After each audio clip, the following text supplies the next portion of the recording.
Olá, seja bem-vindo ao grupo de estudos. Nós estamos estudando o livro O Despertar dos Mágicos, Introdução ao Realismo Fantástico. Como sempre, eu quero ler um pedaço aqui. Nós estamos no primeiro capítulo e a gente está aqui num aprofundamento, diria até mesmo filosófico, né? Mas, acima de tudo, para a gente chegar no nosso conceito de magia natural, né? Então eu vou ler um pedacinho aqui e a gente vai bater um papo rapidinho aqui. A Terra está ligada ao universo. O homem não está em contato apenas com o planeta em que habita. Os raios cósmicos e a radioastronomia, os trabalhos de física teórica revelam contatos com a totalidade do cosmos. Já não vivemos num mundo fechado. Um espírito verdadeiramente testemunha da sua época não o poderia ignorar. Nessas condições, de que forma pode o pensamento, no plano social, por exemplo, continuar preocupado com problemas que nem sequer são planetários, mas estritamente regionais, provinciais? E como pode nossa psicologia, tal como se exprime no romance, manter-se tão fechada, reduzida aos movimentos infraconscientes da sensualidade e do sentimentalismo? Enquanto milhares de seres civilizados abrem livros, vão ao cinema ou ao teatro para saber de que maneira François se sentirá impressionada por René, e como, por outro lado, odeia a amante do pai e se tornará lésbica por surda vingança, vários investigadores, que fazem com que o número entoe uma música celeste, perguntam a si próprio se o espaço se contrai ou não ao redor de um veículo. Nesse caso, todo o universo se torna acessível.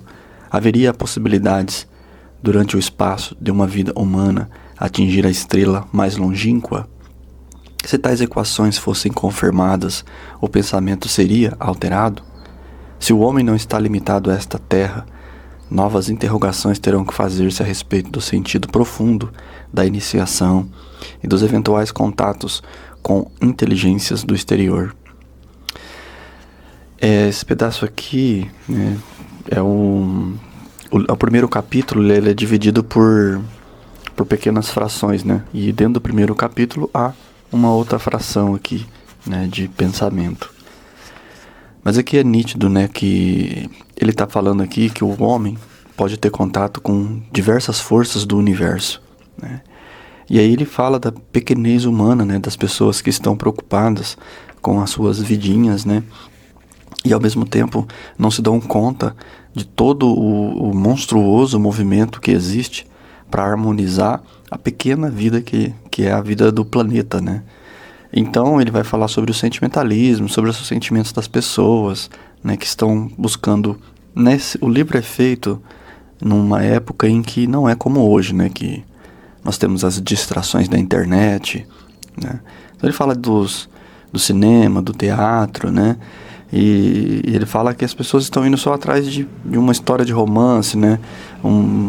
Atrás de sentimentos frívolos, né? Vamos dizer assim, né? E dramas, né? Em geral, né? Ele cita até aqui, né? O que a pessoa... Ele cita provavelmente uma peça de teatro da época, né? Que a mulher se torna lésbica por vingança. Enquanto isso, ele fala que ao mesmo tempo há pessoas debruçadas estudando, né? Vários investigadores, né? Buscando a música celeste, né? Então, existem homens... Eu defino aqui nesse trecho desse capítulo, pelo que ele dá a entender, definimos homens por várias espécies, né? A gente já fala aqui no canal sobre cada pessoa é um tipo de arquétipo, né? É claro, vai haver arquétipos superiores, né? E basicamente não quer dizer que a pessoa não possa e não deva fazer o necessário para ter uma vida boa, né? Uma vida tranquila, né? Produtiva, né? Claro, nós precisamos sobreviver, nós precisamos de nossas coisas. E também precisamos dos nossos entretenimentos. Mas o livro aqui, ele traz a proposta da pessoa se abrir, né? A pessoa avançar um pouco mais nas preocupações interiores, né? Ou seja, você pode somente se preocupar com a sua vida? Pode. Há milhares de pessoas, famílias que só pensam no seu próprio umbigo, né? Não se importando se a família do lado não está atingindo o mesmo crescimento, ou se na periferia da cidade há uma família que não avança socialmente, espiritualmente, intelectualmente, né? E ao mesmo tempo há pessoas merecedoras, né? Há pessoas meritórias que poderiam já receber um pouco de ajuda. Nem toda família, vamos dizer assim, é indigna de receber. A gente sabe que tem pessoas que não fazem por merecer, e a essas pessoas o tratamento que se deve. Mas há pessoas que estão trabalhando, lutando e não conseguem, né? Se você está um pouco à frente, sempre há a possibilidade de você auxiliar, né? Sempre tem, como eu sempre digo, sempre numa família pobre há um jovem que precisa, às vezes, de um curso, né? Só um curso técnico, um curso preparatório para começar a deslanchar na vida.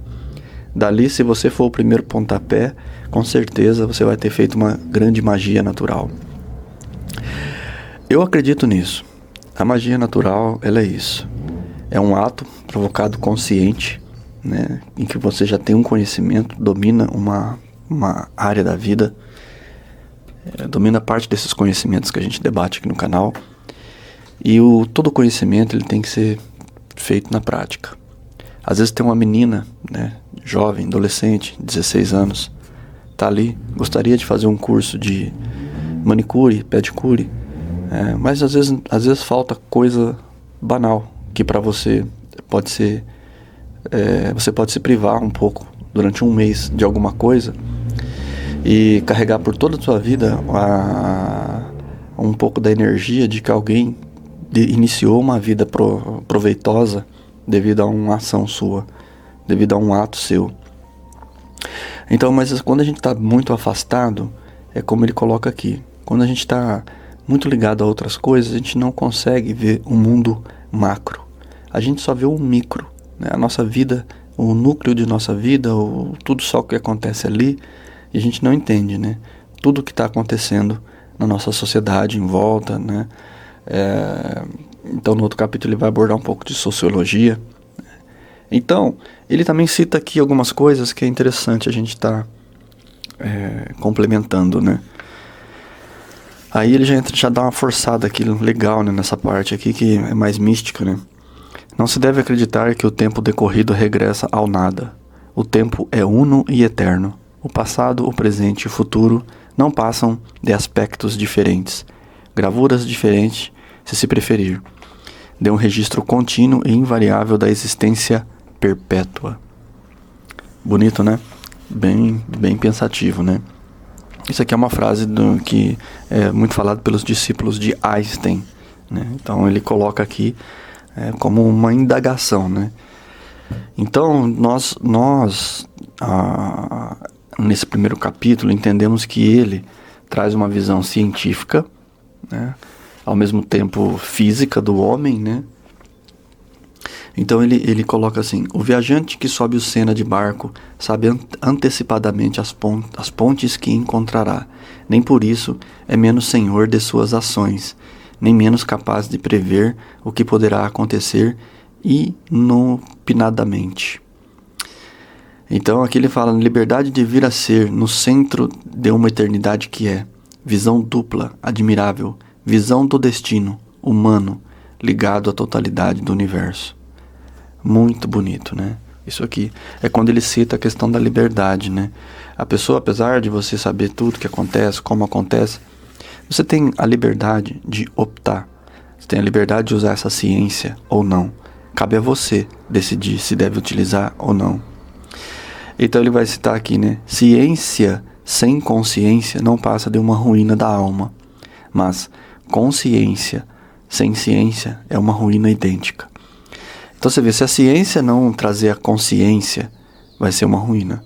Mas se nós também for nos tornando conscientes, despertos, e não trazer um pouco de ciência à nossa vida, né? Não aproveitar o que a ciência está descobrindo, né?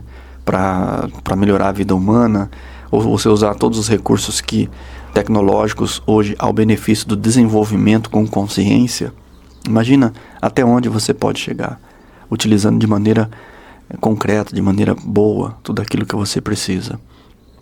Então, ele termina esse pequeno pedaço, né? São pequenos capítulos dentro de um capítulo. O mundo não é absurdo. O espírito não é, de forma alguma, inapto para compreendê-lo. Antes, pelo contrário, pode ser que o espírito humano já tenha compreendido o mundo, mas ainda não o saiba. É muito bonito, é muito impressionante. Aqui eu quero encerrar esse podcast já colocando que um pouco de assunto aqui já foi assim, se fosse falaríamos 1 hora, né? Mas para não tornar cansativo, eu não me estendo. Então nós falamos aqui já no começo, né? Que a Terra está ligada ao universo. O homem não está em contato apenas com o planeta que habita. Ou seja, ele quer dizer que assim, nós estamos em contato com todo o universo, né? Nós estamos tomando à medida que nós vamos tomando consciência de tudo isso, a gente vai elevando, aumentando essa totalidade, se ligando a esse cosmos, né? A todo esse universo. E nós começamos a entender que nossa consciência é um fator de equilíbrio. Nós temos o dever de ajudar a harmonizar e a equilibrar todo o universo. E é preciso começar a acreditar que você tem esse poder de auxiliar, de ajudar, né? É claro que, como diria aquela frase, né?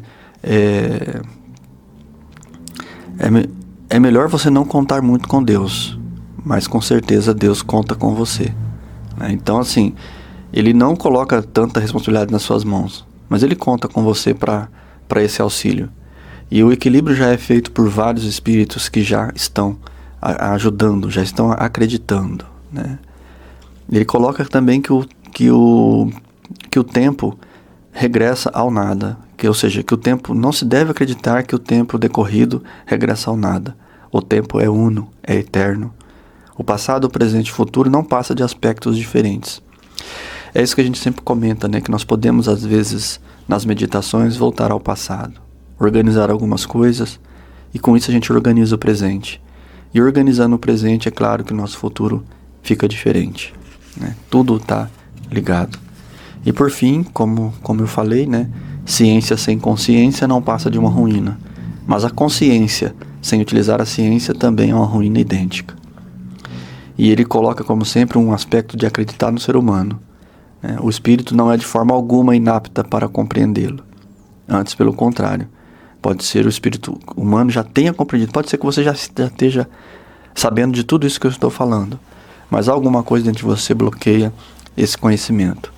Então, o que eu posso dizer e encerrar esse vídeo é: use as coisas para o benefício do seu desenvolvimento, para o seu despertar de sua consciência. Use tudo que tiver à sua volta. Livro, dinheiro, recurso, internet. Use tudo. Use as horas, o tempo, tudo para que você se desenvolva o máximo que você puder. E assim você vai começar a ter uma diferença tremenda no seu dia a dia. Aí sim é uma utilização da magia natural. É ler, utilizar os recursos, aproveitar o tempo para você fazer o exercício também de meditação. Às vezes a gente corre por um tempo, depois para e compara completamente tudo e só relaxa, só fixa ali, se senta no cantinho mágico, né? Para ali naquele ponto e fala: agora eu vou reorganizar. Pega o quadro da lei da atração, né? O quadro de visualização, dá uma olhada nele por 5 minutos, né? Coloca uma música, acende um incenso e observa ali todos os seus desejos, né? Peça para o universo que tudo esteja de acordo com a vontade do Criador, da centelha divina, que Ele permita você ter isso. Então, quando as coisas começarem a acontecer, e irão acontecer com certeza, né? Pois tudo que você deseja acaba tendo, né? Então você vai começar a entender o que é magia natural. Serenidade profunda em seu coração, eu me torno você.